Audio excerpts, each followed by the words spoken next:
All right, I believe we are live currently. Welcome to Clubhouse. As you can tell, we've changed the day and the time, so it's going to be on Tuesdays, 12 p.m. Central Standard Time from now on, and we're also live streaming it on many different platforms. We've got it on Facebook, LinkedIn, Twitter, YouTube, and then we're also still on the Clubhouse app, and I've included that link in the description below, so if you would like to join us live and be able to talk on the show, feel free to click that link and join us that way. That would be awesome. So we are going to talk today about ADHD, mostly overdiagnosis and overmedication, but let's first talk a little bit about what ADHD is. Well, I remember first hearing about ADHD probably in the mid to late 90s. And then Barkley was really big and writing books about it. And it really wasn't that big a thing back then. I mean, in clinical practice, I didn't hear a lot of people coming in saying they had ADD, ADHD, and now it's just an avalanche of armchair psychotherapists and armchair psychologists diagnosing themselves, and school teachers diagnosing people, and ministers diagnosing people, and next door neighbors diagnosing people, and parents diagnosing people, and the checker at Walmart, who I have great respect for. I love the checkers at Walmart and Kroger and other places, diagnosing people in line with ADHD if they don't get their groceries on the conveyor belt quickly enough. Mm-hmm. And it's almost as if now everybody has ADD or ADHD. Right, and that kind of leads us to the whole over-medication thing, because if they've got the diagnosis, generally they're put on the stimulant that goes along with the diagnosis. So let's talk a little bit about over-medication too, and we're going to get deeper into these topics. We're just going to do a quick little overview here. Well, what does it take, and you guys listening, what does it take to go to your primary care physician and get a medication for ADD or ADHD? What's required is usually for you to say, I have struggles with attention, or to just say I have ADD or ADHD, which to me makes about as much sense as going to your primary care physician and saying I have a cardiac problem, and then prescribing, gosh, I don't know, a statin or something with no testing, nothing to confirm the diagnosis. And it really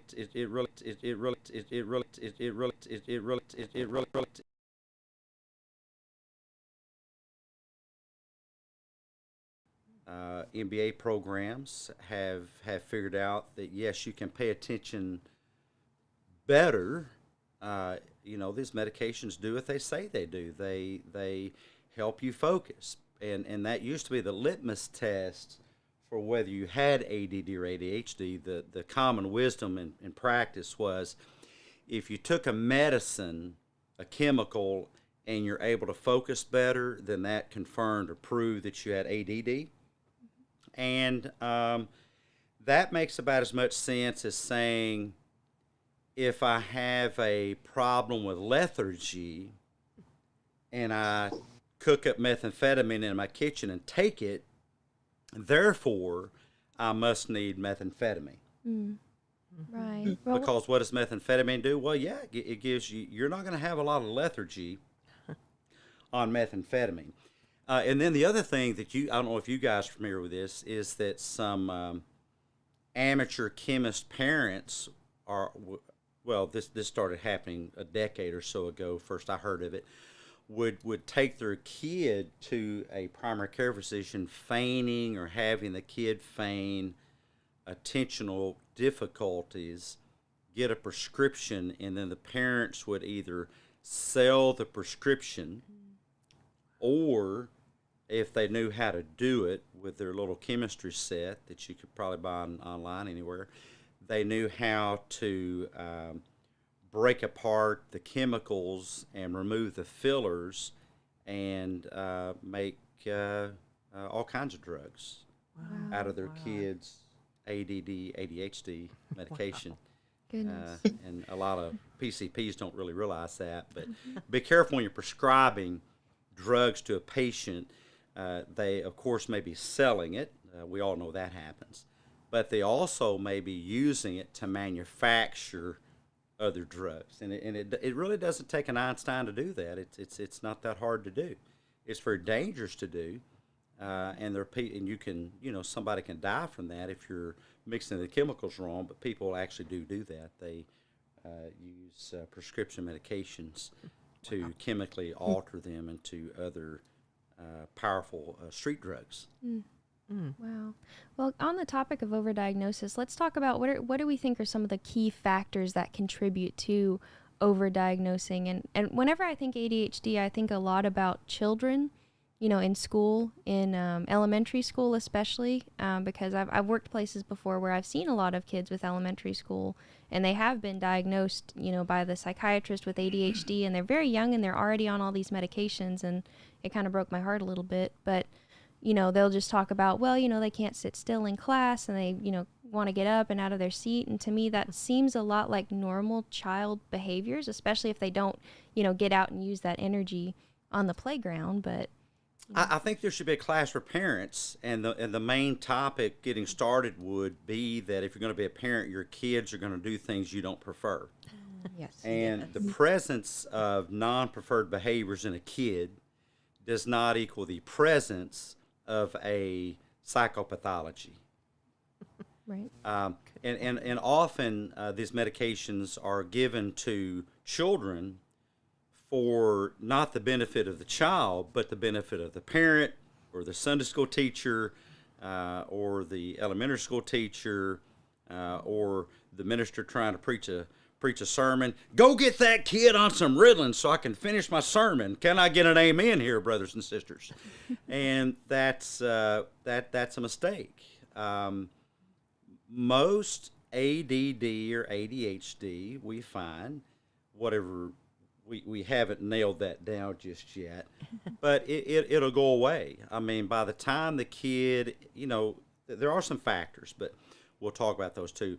But overall, the things that we call ADD or ADHD, on their own, if we don't catastrophize them, if we don't over-pathologize, by the time the kid gets to be 17, 18, 19, 20, those things have really gone away. You don't typically have a problem with college freshmen staying in their seat. Think about it. When's the last time you heard of a college freshman being kicked out of college? Hey, why were you expelled from college? Gosh, I just wouldn't stay in my seat. I was up climbing the walls or something. So there's reasons why kids don't stay in their seat. They have energy. They love to explore. Their frontal lobes are developing, which lead to more impulse control. And you can actually imagine taking a kid and putting a splint on their left leg. What's going to happen? Well, I can guarantee you that the development of that leg will be stunted. The musculature in that leg will atrophy through lack of use of that leg.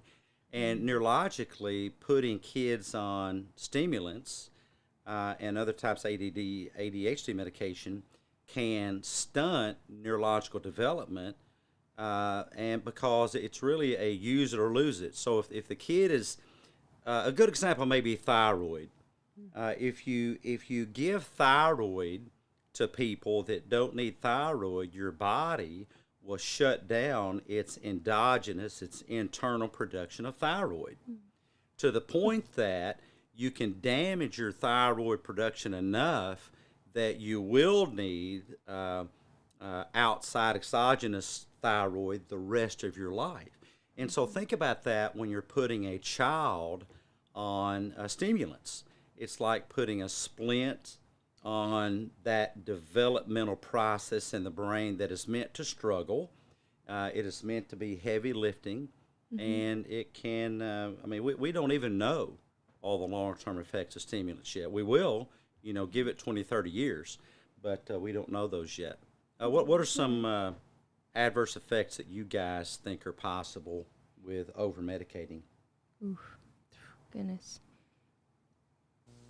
Well, I think it definitely does affect especially with young brains, their brains are developing, and all of that, it messes with, the neurotransmitters and all the things in your brain. So I don't think that's very healthy. But also, if the child doesn't necessarily need it, but they're on it, and then for some reason they run out of the prescription, all of those symptoms are going to seem a lot more intense when they're really not. They just seem more intense because they've been used to what the drug has been doing. So kind of the same thing when people are on anxiety medication and they run out, they're like, oh my gosh, my anxiety is so much worse, it's horrible. It's like, well, no, actually you're just not used to coping with normal amounts of anxiety, and now that you've been using that medication, it makes it seem like it's a lot worse. It really does. It really does. The same thing happens with pain, discomfort. And I think the grand disservice that we as a profession have done the public interest, and we should be exercising in a way that, especially kids, helps them develop and maintain the highest practicable level of functioning. And all the catastrophizing of attention doesn't do that. How many people born on this planet, let's just talk a percentage, struggle with having less attention than they prefer? What percentage? Oh, I'd say It's three digits, by the way. I was going to say, I'd I'd say say 100, 100%. all of 100%. Now, the difference gets to be between people that think, for whatever reason, that my lacking the ability to focus as much as I prefer is a pathology. And that makes about as much sense as going to the gym and saying, well, since I would prefer to lift X amount of weight, the absence of me being able to lift the amount of weight I prefer, and hold on to your weightlifting belts for this one, must mean that I need steroids. Yeah. Since I can't lift 500 pounds, since I can't bench 500 pounds, I must need freaking steroids.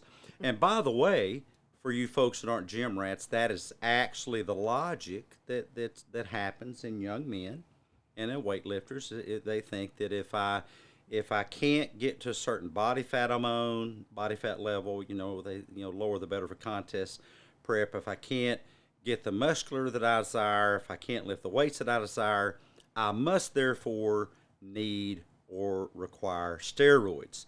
Now, I hope that you're seeing how illogical that really is, but I want to bring in the word hypocrisy, because how hypocritical it is to demonize somebody that thinks that way and to think it's perfectly normal to put every second grader on Ritalin. Would you put every second grader that can't jump as high as they prefer or as a coach prefers, that can't run as fast, that can't lift as much, that can't, or seventh grader that can't throw a disc or a javelin, if you have that at your school, needs to be put on steroids? And yet we will do stimulants just like that. We don't even think about it. Can you imagine a teacher recommending to parents, hey, Heath is just not cutting it in football. We really think that you need to have the boy put on some steroids. Well, no, you'd lose your job as a teacher. But it's just standard fare for teachers and the mailman and the guy mowing your yard to say, hey, I think that kid has ADD, and all this armchair diagnosis is a disservice to our children. I think another way it's a disservice too is they're raised with that label, and I don't know how many people I've talked to. Well, I've had ADD since I was a kid. Yeah. And it becomes An excuse, kind of. Yeah, and just, yeah. It does. I have a dear friend, several of them, and their thing is I have ADD. Well, gosh, what if I told you didn't? And here's a litmus test. Now, this is not from my big diagnostic manual. It's about 4 inches thick, so I won't pull it out here. It's behind the couch here. But diagnosis of really most anything, especially ADD, ADHD, should be directly tied to functional status. So one of the main questions I like to ask parents and kids that are presented to me as having ADD, ADHD is what is their favorite thing to do? Well, they like to play video games. So how long can they play video games? Oh, hours and hours and hours. If you have ADD, you can't do that. See, it's not that I struggle with attention when I'm doing things I don't like. It's that I struggle with attention no matter if it is my favorite thing in the world. If you're only struggling with attention with things that you don't prefer, ADHD, that ain't. That is not ADD. That is not ADHD. That is something different. Now, I'm not trying to minimize and saying it's not something, but it's not ADD. It's not a pathology. Everybody struggles paying attention to things they don't like. It's just the way the brain works. Why is that? Well, it's very, very simple. Because if you don't like it, you've probably not done a lot of it. Since you've not done a lot of it, you don't have a lot of neurons that are engineered to accomplish that task. So you're trying to accomplish something with less resources. But the more you do it and the better you get at it, the less you'll struggle at it. But especially if it's a new thing, if it's an unpreferred thing, you're going to struggle with attention. But that's not ADD, ADHD. That's called learning. And learning is not a process that is just a cakewalk for most people. If I went by the colloquial diagnosis on social media, I would have ADD or ADHD. But I know that I don't, because I fully expect to have less attention than I prefer.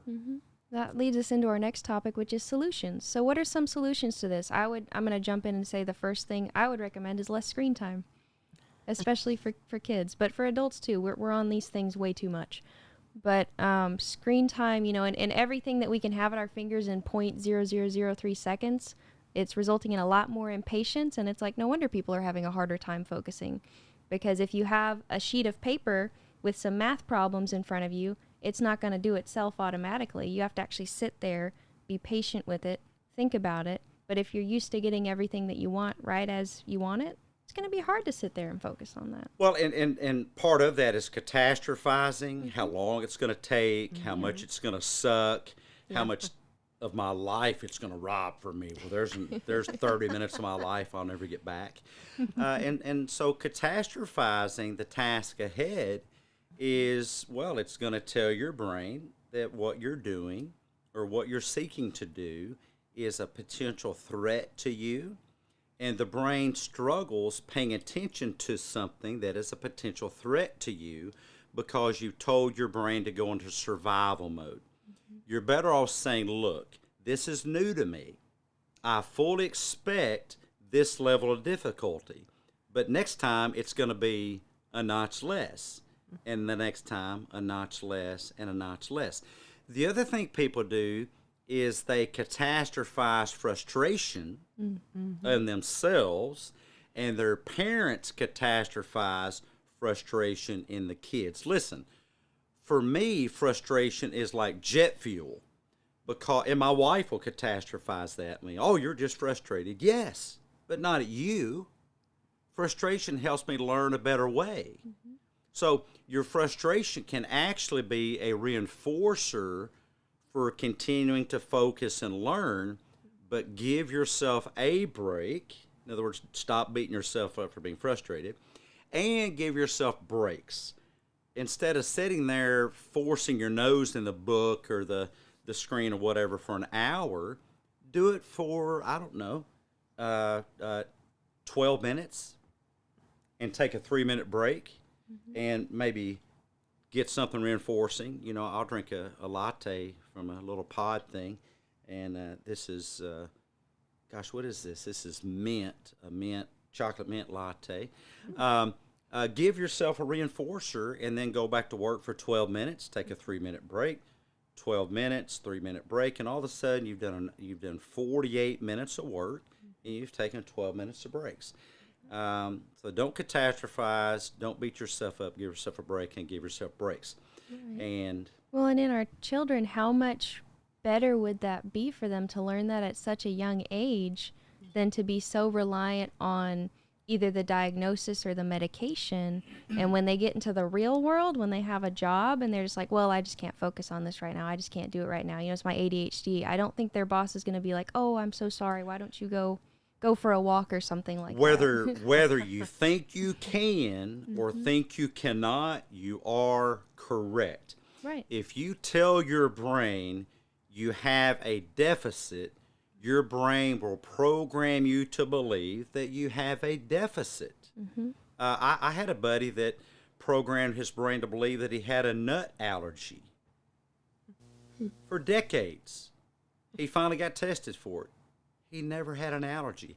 He had all the symptoms that were created by his brain, but never the underlying condition. And finally, one last thing before Sarah wraps up here, is the fact that there are no ADD, ADHD medicines that were ever meant to take your whole life. If you have type 1 diabetes, you will always, unless there's a brand new invention, need to take insulin. But that's not ADD. And those aren't ADD medications. Insulin's not a ADD. There's some conditions that you can have that, yes, you'll need to be on medication forever. ADD, ADHD, those are not one or two of those. And these medications are never meant to last for decades. By the way, sedative hypnotics are the same way. There are no sedative hypnotics that are meant to be taken really longer than 7 to 10 days. They become what's called a placebo side effects.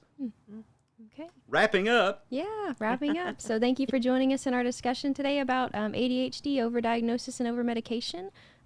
If you enjoyed this, we have plenty of replays, and we've got videos that we've already done previous Tuesdays. That's on YouTube. You could probably find them on Facebook too, or you can go to Clubhouse and watch the replays as well. But we've got a couple other groups. We've got our community breakfast, which is actually moved to Sundays. Is it still at 9 a.m. Central Sundays at 9 a.m., yes. Okay. And we're only there for a half hour. It's a quick snack, but it's plenty, we think, of psychologically nutritious information. It is text-based, not on camera, not on audio. You post your questions. I answer those. Post your weekly wins. We look forward to hearing from you guys. Have a wonderful week. Bye. Bye.